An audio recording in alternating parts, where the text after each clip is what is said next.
Build your dreams, live rich, and leave rich. Ever opened up a stock chart and just been completely lost? All you see is a jumble of chaotic lines going up and down. It can honestly feel like you're staring at a language you've never seen before.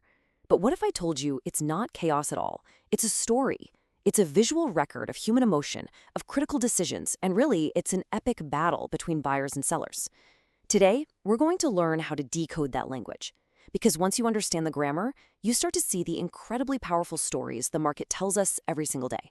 So let's just tackle the biggest question right out of the gate, the one that stumps so many people. Are the movements of a stock price from one day to the next just completely random? Like leaves just scattering in the wind? It's a really common belief, this idea that there's absolutely no logic to the market's so-called madness. But technical analysis, it challenges that very idea. It suggests that inside all that noise, there are distinct, recognizable patterns. You see, the core idea here is actually pretty simple, but it's also profound. Every single tick up and every single tick down on that chart, well, it's the result of a transaction, a decision made by a buyer and a seller. Technical analysis is basically the art of reading the footprints they leave behind. It's all about looking at the history of these battles to understand who's winning, who's losing, and maybe, just maybe, who is likely to win tomorrow. Okay, so to really get a handle on what technical analysis is, we first need to be very clear about what it is not. In the world of evaluating stocks, there are really two major schools of thought, two completely different lenses you can use to look at a company's potential. So let's just get a nice, clean definition on the table.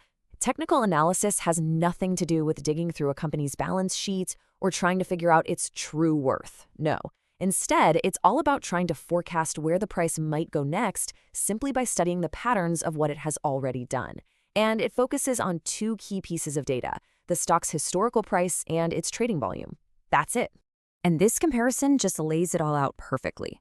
Think of it this way. Fundamental analysis, that's like being a detective. You're investigating the company's financial health, its management, the whole economy to figure out its intrinsic value. You're asking why a stock is a good buy. Technical analysis, on the other hand, well, you're more like a meteorologist. You're looking at the charts and the data to see what is happening right now with price and volume. You believe all the why is already baked into the price. You just want to know what's happening and where it might go next. Now, like any proper discipline, technical analysis isn't just a random bag of tricks. It's actually built on a really solid foundation of core beliefs or assumptions. And understanding these assumptions is absolutely key to understanding how a technical analyst, or a chartist as they're called, sees the world. So let's just walk through these, because this is the bedrock of the whole thing. First, simple economics. Price is set by supply and demand. Second, that tug of war between buyers and sellers isn't just driven by logic, it's also driven by raw human emotion, things like fear and greed. And here's the most important part. Chartists believe prices do not move randomly. They move in trends. And, critically, those trends last long enough for us to spot them and maybe even act on them. The whole game really is about learning to see when the trend might be about to change. All right, so if an analyst believes that everything they need to know is already reflected in the market's action, what exactly are they looking at? Well, it all boils down to three essential pieces of data. This is the toolkit for every single chartist out there. And here they are. It's this simple: price, volume, and time. The price history tells us the story, the underlying direction. Volume, that's how many shares are being traded, gives us huge clues about the strength, the conviction behind that trend. And finally, the time frame we're looking at helps put it all into context. These three are the fundamental building blocks of every chart you will ever see. Now take a look at this. This chart is a great example of how it all comes together. This isn't just some random line squiggling across the screen. To a chartist, this is a map of market psychology. You can clearly see the price moving up, then it goes sideways for a bit, then down, then back up again.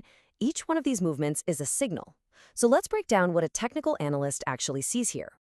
Okay, first, focus on this section right here. See how the price is making a series of higher peaks and higher valleys. It almost looks like a staircase climbing upwards. This forms what's known as a rising trend channel. It's a crystal clear visual sign that the buyers are in control. Demand is stronger than supply. An analyst would look at the bottom of this channel as a potential buy point, a chance to get in and ride that upward momentum. And, of course, what goes up can come down. The opposite is also true. Look how the pattern completely flips in this part of the chart. The price is now making a series of lower peaks and lower valleys. This is a declining trend channel, and it's a powerful sign that the balance of power has totally shifted. Now the sellers are in charge. Supply is overwhelming demand. For a trader, that top edge of this downward channel might be a clear signal of a sell point. So we've gone through the what and the why of technical analysis. But before we wrap this up, there is an absolutely crucial piece of perspective we need to add. It is so important to understand where this fits into an investor's overall strategy. And you know what? This quote from NISM really says it all perfectly.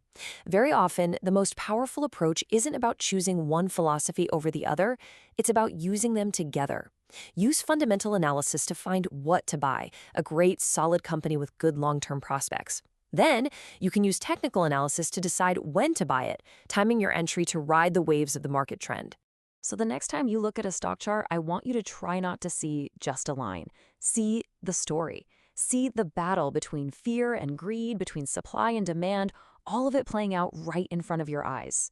The charts really do have a hidden language, and now you have the basic grammar to start understanding it. The real question is, what will you do with that knowledge?